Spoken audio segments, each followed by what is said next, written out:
Hello, everybody, and welcome to Athletic Definition, Sports, and Fitness News. We'll be talking about trends as well. I am your host, Coach Ray Z, and this is episode 110. Tomorrow, please be sure to join me 1 p.m. Pacific time zone at a special time. I usually don't do shows on the weekend, but it'll be my 1 year anniversary as a podcaster and also here live on Fireside. So be sure to join me. I would definitely appreciate it. Today, what we're going to do is talk about fitness trends and sports news around the world. I combed the internet, and I'm going to start off with a new gym that's going to open up next year in Tokyo. And this gym is themed. It's not a normal gym. They're taking applications, so if you're interested, they are hiring. Now, I had to look at a couple things, and I thought maybe it has to do with Japan, and I don't understand what's going on. But this gym is being based on a book, and this book, I guess, was made fun of. It's been written for over 100 years, and the book is basically about pirates. So this gym in Tokyo, Japan is going to be pirate themed. It kind of looks like a pirate ship, and members will be able to earn points and get higher ranks as pirates if that's what you're into. And they'll be able to, every time you check in, you're going to earn points and pirate things. The personal trainers they're going to have to be dressed as pirates. So the name of the gym is called One Piece, and the book is called Brahman, or Bragman.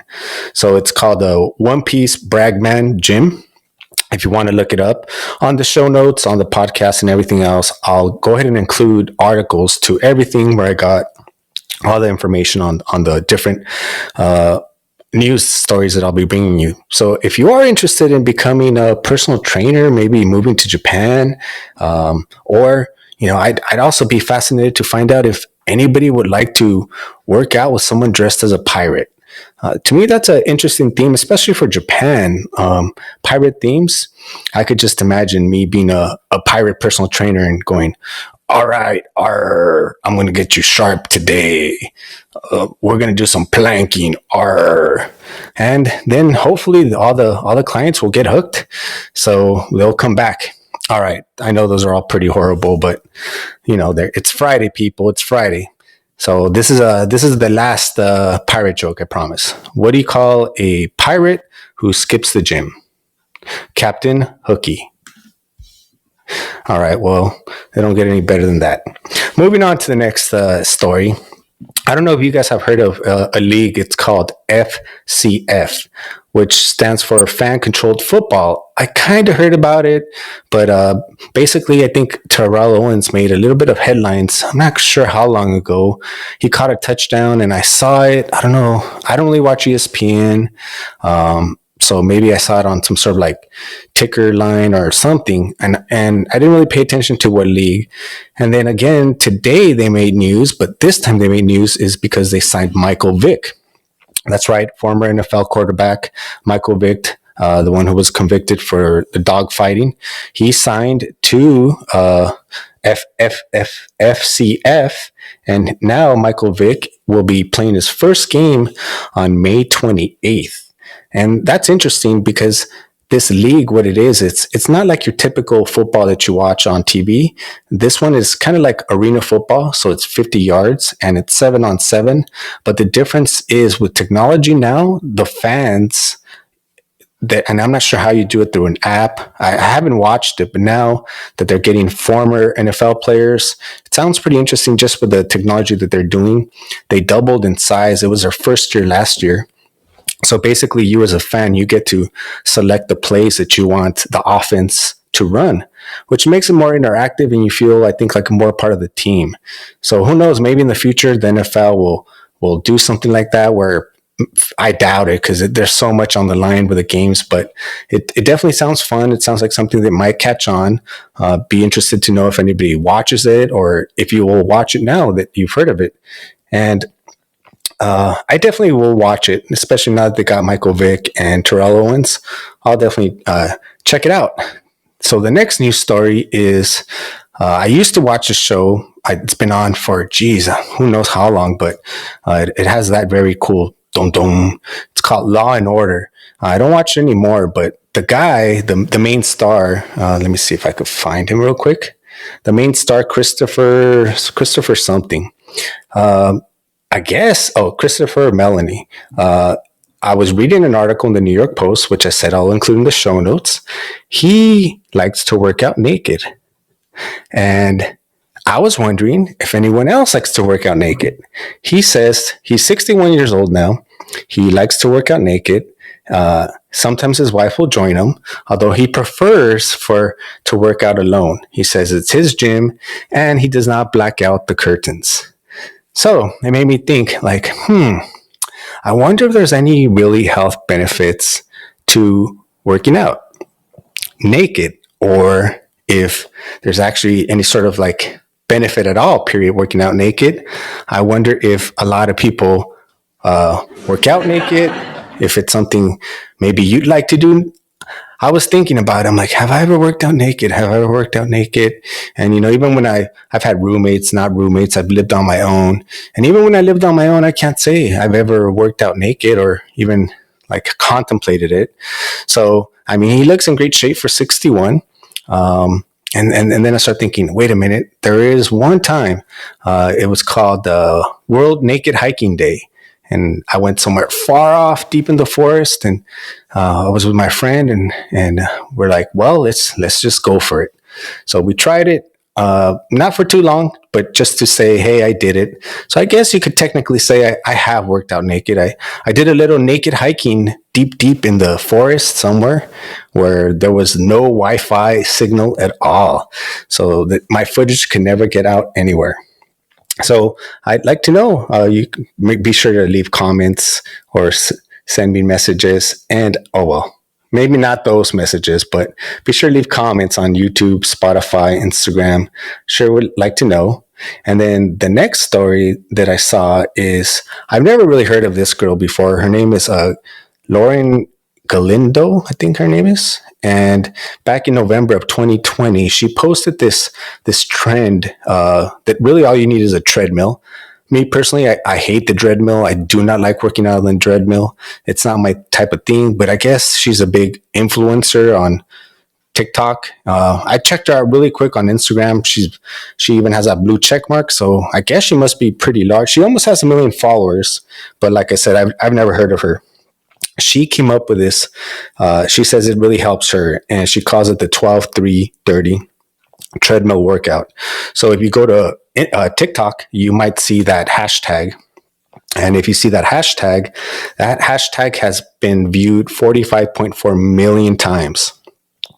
And so I'll tell you what the workout is. Basically, you put your treadmill for 12 inches incline, and then you go 3 miles an hour for 30 minutes. And you do that as often as you can. And she said that that's what she's done to kind of really help her maintain her weight. And then, of course, people were saying that, it's not really helpful. It's not really beneficial. The article had a little bit of negative and positive. So what I wanted to say is I never heard of it. I don't really do treadmill training, but I want to know if anyone's tried it, if they liked it, if they feel it worked for them. Also, do you feel it's effective? One of the knocks was that they didn't feel it was, going to be beneficial for them. And that's, what I feel you really have to pay attention to.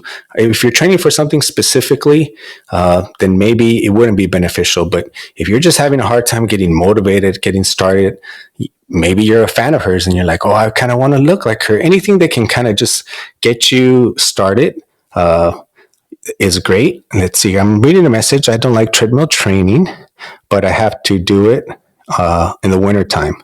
Yes, I don't really like it either. I know it really is good for intervals. And also here in Southern California, we get fires pretty much every summer. And the air quality could get pretty bad. So that is the only time where I do it, even though I don't enjoy it at all. But, regarding her and her workout, I like to basically use Bruce Lee's philosophy, and it is absorb what is useful, reject what is useless, and what is essentially your own. So basically, take part of it if it works for you. The other part, if it doesn't work for you, don't do it. If it gets you started and then you need to switch it up, do it, but don't do anything that's going to cause pain. But whatever helps you work out, stay motivated, sometimes maybe doing a little challenge, but don't get carried away to the point where you get hurt. And then this other article, I believe I found it, and it's a new gym. I could be wrong, but I believe it's somewhere in Australia. And what they're basically, with artificial intelligence, they've come out with a gym that you only have to work out 2 times a week for 20 minutes. Now, I know that sounds ideal for everybody, especially a lot of people who don't like to work out. Who wouldn't just like to work out for 20 minutes 2 times a week? So in with this new high-tech artificial machines, what they're doing is the machines actually tell you go stronger, go slower all the time. And so it'll tell you if you're getting too fatigued or not. So what the owners were saying, that a lot of people want to go more often because they feel that they'll get better results. And they actually don't allow it. They say that these machines are so basically sophisticated that you can't go more than twice a week, which I really would be interested in trying these because, of course, you can kind of duplicate things like that by, there's always one motion where you're going to do it faster or easier. So you can do bands to add resistance or count on the downwards. But with machines, this is really interesting. We're starting to get to the point now where we'll see what would be more effective. Would it be more effective because with this gym also, there's no weights. There's no, on the treadmill, it's all like replaced by artificial intelligence. They're monitoring you the whole time and adjusting and creating specific workouts to you. So maybe for pro athletes, this would be like super beneficial, because a lot of times maybe you're training technique, but you still need to train for power, but you can't really, there's only so much time in the day. So if you could get a twice a week, 20-minute workout, and it's supposed to leave you so sore that you're going to need those days off to recover. So I wish they had those gyms over here. As I mentioned, if anyone wants to read where these gyms will be opened, I thought it was Australia, but I'll include in the show notes. And I'm reading another message, and it says here that she saw that they were doing marathons on treadmills. Yes, there's quite a few people that do that. I actually had my friend do a marathon on a treadmill, and I was there giving him beer and whatever he needed along the way. It's easier as a fan to go and support people because you only have to go to one location. I don't like treadmill running, but my friend who completed it, we compete in everything. And I don't want him to have a treadmill marathon over me, even though to me they're not official, because you can't submit a treadmill marathon time, let's say, to qualify for Boston Marathon. They won't accept it. So I don't really care about it, but I don't want him to have one over on me. So I'm going to have to do at some point a treadmill marathon just to say, well, I did one too. And then be up on him with some other type of workouts.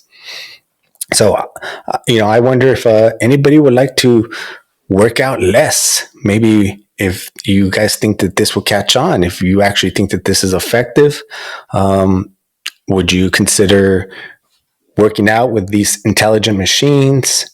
Any hesitation with these machines? I personally, from what I saw, they just look like regular machines. It looks like a regular gym.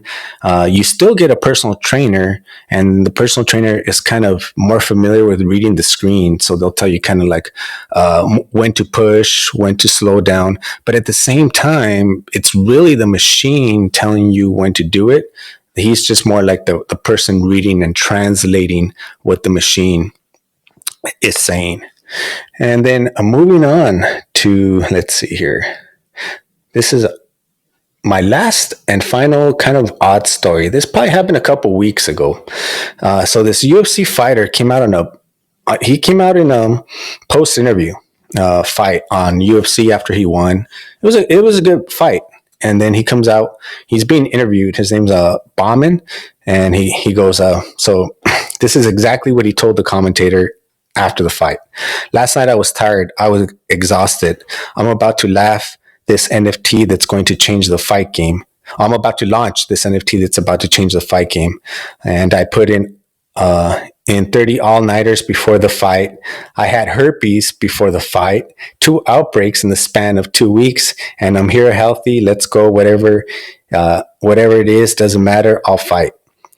So then everybody couldn't believe that this guy just announced that he had herpes, an outbreak, like as commentary after a fight. And it started going trending on like Twitter. I don't know if it made it to ESPN or not. As I mentioned, I'm going to try and do this like once a week, bring you the fitness trends and news topics that won't get covered on ESPN, but are still interesting. So then the whole conversation came up with, well, are UFC fighters tested for STDs? And are STDs contagious, like fighting somebody else? So from reading the article, and once again, I'll include it in the show notes. From reading the article, it said that yes, a fighter, if he's fighting someone and it's skin to skin contact, that he does put in risk the fighter, but when he's not in an outbreak, that he's fine. This guy is scheduled to fight again, and it just makes you think like some people just aren't embarrassed about talking about any subject, no matter how personal it is, including having herpes and having an outbreak for the last 2 weeks. I don't know. Maybe will this help him get endorsements? Will it not? Yeah, that'll be interesting. I personally, if I had that, I wouldn't go around bragging about that during an interview. And what a way to kind of launch an NFT, just telling people you have herpes. I think I was trying to find Shaquille O'Neal has a podcast, and I think he's been making fun of this guy, but I couldn't find it, didn't have time. So if anyone has any comments on any of the stories, the news, trends I mentioned and would like to come up, you're more than welcome to. Also, this is episode 110, and if you want to check out the other story that was kind of sports related this week too, was Mark Cuban and Lil Wayne. I did a whole episode on it, so if you want to check it out, you can check out episode 108. But basically that one's about Lil Wayne wanting to pee in Mark Cuban's mouth because Mark Cuban's team beat Phoenix Suns, even though Lil Wayne is not a Phoenix Sun fan. He's a Laker fan, but Chris Paul is his friend who he met when he lived in New Orleans, and Chris Paul played for New Orleans, and so they became buddies. And then basically Lil Wayne lived in Miami back in 2011 when the Dallas Mavericks played the Miami Heat. The Miami Heat ended up choking and the Dallas won. So Mark Cuban, and this is all according to Skip Bayless, analyst on ESPN. So Mark Cuban ended up inviting Lil Wayne to the after party to celebrate. And according to Lil Wayne, what he told Skip Bayless is that he got banned from the Miami Heat games because of that. So then what really happened, and so then Mark Cuban kind of trolled him with his own rap lyrics on a Twitter. And that's when Lil Wayne's like, oh, I thought we were friends, blah, blah, blah. And so he tweeted like, I'm going to smack you and I want to like piss in your mouth, or I'll piss in your mouth. That was Lil Wayne. And he told Skip Bayless that he basically is hurt, that he thought they were buddies, that how could he do that? Especially since he got banned from Miami Heat games because he went to go celebrate with a team that beat him. But in reality, Lil Wayne fucked Chris Bosh's wife, and at his Christmas rap party, decided to tell everybody because he was upset because sometimes like Dwayne Wade or LeBron James wouldn't acknowledge him. And I think that's because they were friends with Chris Bosh and he's putting them in an awkward situation. So then you could see it on TMZ. Lil Wayne's like, fuck the NBA, fuck LeBron James, fuck D Wade, fuck Chris Bosh, and I fucked Chris Bosh's wife. And so he won't apologize for it. And really, that's the reason he got banned from going to the Miami Heat games. But then he's blaming it on Mark Cuban, saying that that's the reason he got banned and he's all hurt. So I can't believe Skip Bayless reported that. I kind of give you the brief version of it. If you want to hear all the more details, you can check out episode 108. But those are the crazy fitness news stories of the week and trends. I'm going to try and do the show actually more often. So I'm trying to do some different shows, a lot of different shows. I'm going to try and do the show maybe 5 days a week. And news and fitness trends is something that I'm trying to incorporate. So be on the lookout for shows more often. As you notice, I probably did shows 5 days this week.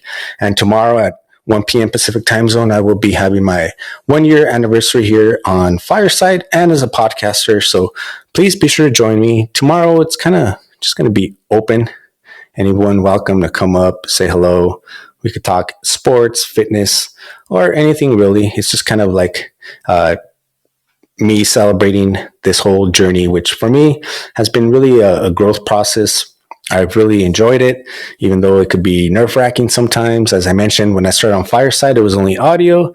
Then they went to video, and then they went to simulcast. So it's like you're live everywhere, and your ums, and did I do this, and am I sweating, and the lighting, and so much. But I really enjoy it, and I'm really kind of starting to feel like more, I don't get as nervous. So I know some people probably think, oh, this comes so natural to them, but I was a DJ before, and I DJ'd, and I never talked on the mic. So coming from someone who is like an introvert, outrovert, I'm starting to feel my own, but just bringing in so many different topics on different sports and fitness. So I hope you enjoyed it. This has been a short episode, but I will be back tomorrow. And thank you, everybody, for joining me. Till next time, this has been Coach Ray Z, Athletic Definition, episode 110.